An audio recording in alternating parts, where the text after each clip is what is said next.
Welcome everyone. এই যে ম্যাথটা আছে, এই সিকিউরটা 90% স্টুডেন্ট আছে যারা দেখেই ভয় পেয়ে যাবে এবং তারা স্কিপ করবে এটাকে।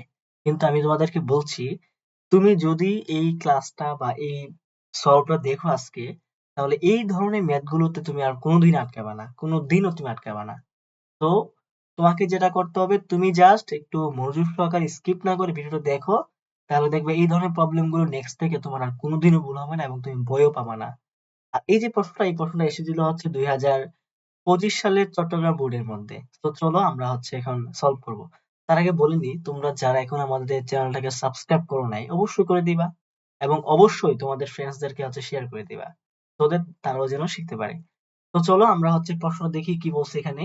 এখানে একটা, একটু আমি জুম করলে মেবি তোমাদের জন্য ভালো হবে, তাই না? আচ্ছা, এই পাশে নিয়ে আসি। একটু খেয়াল করো এখানে কি বলছে। এখানে একটা পুলি দেওয়া আছে, ঠিক আছে?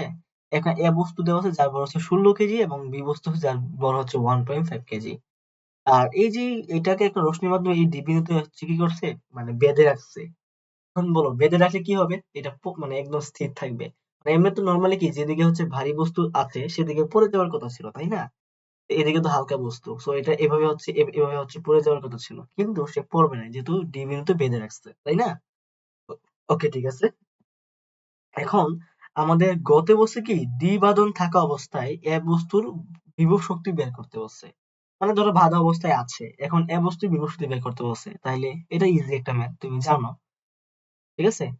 এমজে ইজ দিয়ে করে ফেললেই হবে। তাইলে গহ উত্তর বলছে হচ্ছে ডি বিন্দুতে সুতার বাঁধন না খুলে, মানে এই যে ডি বিন্দুতে সুতার বাঁধন এখান থেকে না খুলে যদি আমরা সি বিন্দু থেকে খুলি, তাহলে এ বস্তুর গতি শক্তি কি বেশি হবে কিনা, ঠিক আছে? ভূমিতে আঘাত বেশি বেগে গতি শক্তিতে ভূমিকে আঘাত করবে কিনা, এটা বলা হয়েছে এখানে। তার মানে তুমি একবার দেখবে যে সি বিন্দুতে কেটে দিলে আমাদের এ বস্তুটা কত বেগে হচ্ছে ভূমিকে আঘাত করে, কত গতি শক্তিতে। এবং হচ্ছে ডি বিন্দু থেকে একবার কেটে দিলে দেখবো যে কতটুকু বেগে হচ্ছে ভূমিকে আঘাত করে। কারণ বস্তুকে সি বিন্দু থেকে কেটে দিলে যে আঘাত করার যে শক্তিটা, এটা একটু বেশি হবে। তো চলো আমরা এখন আগে করি, নরমালি করবো এখন, চলো। তো প্রথমত আমরা হচ্ছে করব হচ্ছে গ নাম্বারটা। তো গ নাম্বারটার মধ্যে কি বলছে বলো। এখানে যে বস্তু বলছে, এ বস্তুর ভর আছে, আমরা জানি ভর কত, ধরো এটাকে এম এ লিখি। ভর হচ্ছে, এ বস্তুর ভর হচ্ছে 16 কেজি, রাইট? 16 কেজি। এবং হচ্ছে তার যে উচ্চতাটা, এই যে এইচ দেওয়া, এই যে ভূমি থেকে উচ্চতা হচ্ছে 50 মিটার। সো এখানে এইচ এর মান কত? এইচ এর মান হচ্ছে 50 মিটার। 50 মিটার। তাহলে আমার বিভব শক্তি বের করতে বলছে। এখন যদি দড়িটা যদি আমরা না খুলি, তাহলে অবশ্যই সে স্থির থাকবে। তাহলে এই বস্তুটা এই 50 মিটারের উপরে কি হবে? স্থির থাকতেছে এখানে। তাহলে চলো আমরা এখন গতি শক্তি বের করে, কি বলছে, বিভব শক্তিটা বের করি। তো আমরা জানি কি বিভব শক্তি, ধরো এটাকে বলি ইপি, ইকুয়াল টু হচ্ছে এম, এ বস্তুর তো জি এইচ। মানগুলো একটু বসায় দাও। এম এর মান কত বলো তো? এম এর মান হচ্ছে 16 কেজি। আর জি মানে 9.8, আর হচ্ছে এইচ কত? 50 মিটার। তাইলে হচ্ছে আমরা একটু ক্যালকুলেশন করলে কিন্তু আমাদের আনসার চলে আসবে। তাহলে 16 ইন্টু 9.8 ইন্টু 50, সো আনসারটা আসতেছে কত বলো? 7840 জুল। তাহলে হচ্ছে এ বস্তুর যে বিভব শক্তিটা, তাহলে সেটা হবে কত? এত জুল, রাইট? তাহলে এটা কিন্তু আমাদের আনসার। এটা কিন্তু খুব ইজি ছিল, এটা একদম ইজি ছিল। তো চলো আমরা গহরটা করি। তো গহরটা কি বলছে বলতো এখানে? গহরটা বলছে কি, ডি বিন্দুতে সুতার বাঁধন না খুলে সি বিন্দু থেকে যদি কেটে দেয়, তাইলে মানে যে বস্তুটা যে ভূমিতে আঘাত করবে, এই বস্তুটা, সেটা কি, মানে তার যে গতিশক্তি, এটা কি বেশি হবে নাকি কোথা থেকে বেশি হবে যদি ডি থেকে কেটে দিই, তাই না? একটু খেয়াল করো তাহলে আমি কি করব, একটু খেয়াল করো, একটু ভালো করে খেয়াল করো। যদি আমি ডি বিন্দুতে না কেটে সি বিন্দুতে কাটি, তাইলে আছে না, সি বিন্দুতে কাটলে, সি বিন্দু থেকে কেটে দিলে কি হবে বলতো? এই যে আমাদের, একটু খেয়াল করো তুমি, এই যে সি থেকে কেটে দিলে আমার এ বস্তুটা তো পুরো পড়ে যাবে, বি বস্তুটা পড়ে যাবে। এখানে কোন ধরনের হচ্ছে ত্বরণটা কত ত্বরণে পড়বে? অভিকর্ষ ত্বরণেই পড়বে, বিকজ অফ এখানে অন্য ধরনের বাধা টান কিছু থাকবে না, রাইট? তাইলে যদি সি বিন্দু কেটে দেই, তাহলে এই বস্তুর যে বেগটা, ধরো ভূমিতে হচ্ছে ভি ওয়ান বেগে, মনে করো তোমার, ধরো সে ভি ওয়ান বেগে হচ্ছে তোমার ধরো আঘাত করবে। সো এই ভি ওয়ান বেগটা বের করি, ঠিক আছে? ভি ওয়ান বেগটা কত হবে? ভি ওয়ান ইকুয়াল টু হচ্ছে তোমার বি স্কয়ার ইকুয়াল টু, আমরা জানি কি, স্কয়ার প্লাস 2gh, রাইট? তাহলে আমার দরকার হচ্ছে v1 এর মান। সো v1 টা কত হবে? v1 টা হবে রুট ওভার ইউ স্কয়ার মান কি 0, যেহেতু প্রথম স্থির ছিল, তাহলে অবশ্যই তার ইউ মান 0। সো এটা না বসালে আমাদের কোনো সমস্যা হবে না। So 2gh, right? 2gh। এবার তুমি যেটা করবা, তুমি শুধু মানগুলো বসাই দিবা। তাহলে বসাও 2 ইন্টু 9.8 ইন্টু হচ্ছে h কত 50 মিটার। তাহলে আমাদের ব্যাকটা আসে কত 2 ইন্টু 9.8 ইন্টু 50। তো আমাদের ব্যাকটা আসতে হচ্ছে 31.30 মিটার পার সেকেন্ড বেগে। তাহলে কত গতি শক্তিতে সে পড়তেছে, ধরো এটাকে ধরলাম হচ্ছে ek1 ধরলাম। ek1 কত হবে হাফ ইন্টু mv স্কয়ার। তাহলে v1 স্কয়ার লিখবো আমরা, যেহেতু প্রথম ক্ষেত্রে বের করতেছি। তাহলে কি হবে বলতো, এখানে আমরা মানগুলো বসাই দিলে হবে হাফ বসাও, আর m এর জায়গায় 16 বসাও, আর b এর জায়গায় কি বসাও 31.30 বসাই বাই স্কয়ার দাও। তাহলে আমাদের যত আসবে সেটা হচ্ছে কত আসবে বলো, 16 ইন্টু 30.31.30 স্কয়ার। সো আনসারটা আসতেছে হচ্ছে 7837.52 জুল। তাহলে এই গতিশক্তিতে সে হচ্ছে ভূমিকে আঘাত করে প্রথম, মানে যদি সি বিন্দুতে কাটি আর কি, ঠিক আছে। এবার খেয়াল করো ডি বিন্দুতে কাটলে কি হবে। ডি বিন্দুতে কাটলে, ডি বিন্দু থেকে আমি কেটে দিলাম। এটা ভালো বুঝতে পারতেছো, খেয়াল করো, একটু খেয়াল করো, পুলির কথা মনে আছে, কপি করো অঙ্কগুলো। এই যে ডি বিন্দুতে তুমি কাটছো, কাটলে কি হবে, এটা পুরো একটা সিস্টেম থাকবে, এই যে পুরো একটা সিস্টেম থাকবে না, এই যে সিস্টেমটা, এই যে সিস্টেম থাকবে, তাই না। এখন এই সিস্টেমের মধ্যে দাও বলো কি হইতেছে, আমাদের এ বস্তুটা ভারী আর বি বস্তুটা হালকা। তাহলে নরমালি কি ভারী বস্তুর দিকে হচ্ছে এটা গড়ায় গড়ায় এমনি পড়বে, তাই না, এভাবে হচ্ছে পড়ে যাবে। এখন সে তার ত্বরণ তো আর অভিকর্ষ ত্বরণের সমান হবে না, সে যে পড়বে অবশ্যই একটু কম হবে। তাহলে এই ত্বরণটা বের করার একটা আমরা প্রসেস জানি, শর্টকাট নিয়ম আছে। এখন তুমি চাইলে ইকুয়েশন গুলো বের করে করতে পারো, চাইলে তুমি শর্টকাট ইউজ করে করতে পারবা।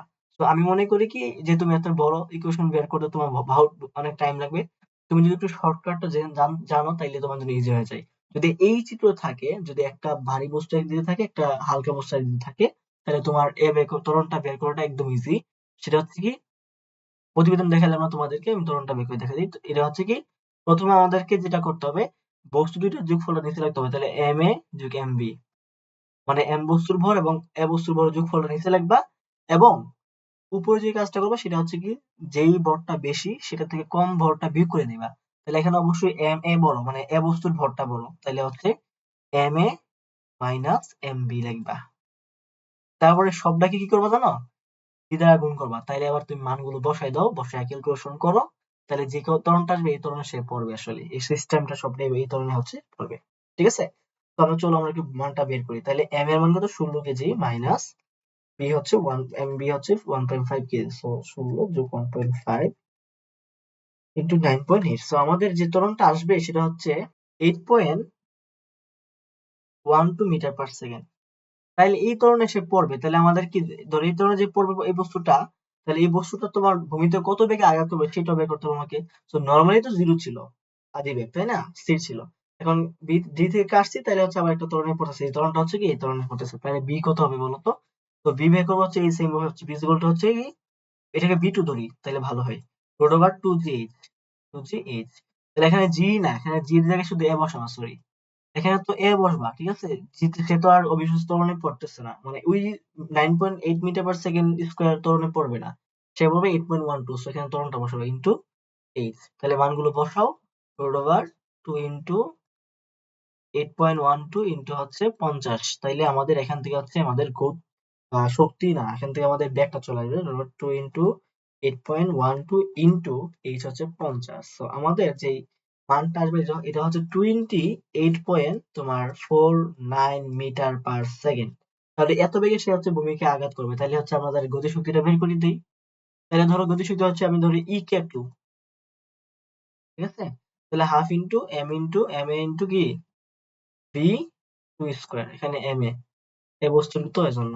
আচ্ছা তাহলে মানগুলো বসো, হাফ ইন্টু 16 ইন্টু হচ্ছে এই যে 28.49 স্কোয়ার। তাহলে একটু ক্যালকুলেশন করলে আমাদের মানা চলে যাবে, ইন্টু 28.49 হোল স্কোয়ার। সো আমাদের যে গতিশক্তিটা আসতেছে সেটা হচ্ছে 6493.45 সামথিং, ঠিক আছে, এরকম আসতেছে। তাহলে বলতো আমাদের কি গতিশক্তি কোনটা বেশি হইতেছে, তাহলে সি বিন্দুতে কাটলে গতিশক্তি বেশি আসতেছে না বলতো। তাহলে আমাদের এই যে ই কে ওয়ানটা, এই যে ই কে ওয়ান, এটা কি গ্রেটার দেন ই কে টু, তাই না। তার মানে যদি সি বিন্দুতে কাটলে যে গতিশক্তি হবে ডি বিন্দুতে কাটলে এই গতিশক্তির তুলনায় কিন্তু বেশি হবে। তার মানে হচ্ছে সি বিন্দুতে কাটলে হচ্ছে তার গতিশক্তিটা বেশি হবে এবং সে বেশি বেগে হচ্ছে বা বেশি গতিশক্তি নিয়ে সে ভূমিকে আঘাত করবে। ঠিক আছে? সো এটাই ছিল ম্যাথটা। তো এটাকে ভয় পাওয়ার কিছু ছিল না, একটু ইজি, বাট একটু ইজিলি করলে তোমার ইজি লাগবে। ঠিক আছে? একটু ভালো করে চিন্তা করলে এখানে হবে। এই যে কোন একটা তোমার পুলির ক্ষেত্রে বা হচ্ছে কপিগুলির ক্ষেত্রে দুইটা বস্তু থাকলে কিভাবে হচ্ছে ত্বরণ বের করা লাগে এটা শর্টকাটে মনে রাখলে হবে। কি করবা, নিচে দুটো ভরের যোগফল লিখবা আর উপরে হচ্ছে কি বড় ভরটা থেকে ছোট ভরটা বিয়োগ করবা, দেন হচ্ছে তাদেরকে হচ্ছে জি দ্বারা গুণ করে ফেলবা, মানে বেশি ভর থেকে কম ভরটা বিয়োগ করবা আর কি, তাহলে হচ্ছে সবটাকে জি দ্বারা গুণ করবা 9.8 দ্বারা। ঠিক আছে? তাহলে যে ত্বরণটা আসবে সেটা হচ্ছে কি মানে তাদের পুরো সিস্টেমটার ত্বরণটা, রাইট? দেন হচ্ছে তুমি তোমার নর্মাল হচ্ছে ব্যাক বের করবা, দেন হচ্ছে অন্যান্য যে করা লাগে করবা। ঠিক আছে? তো এটা ইজি ছিল।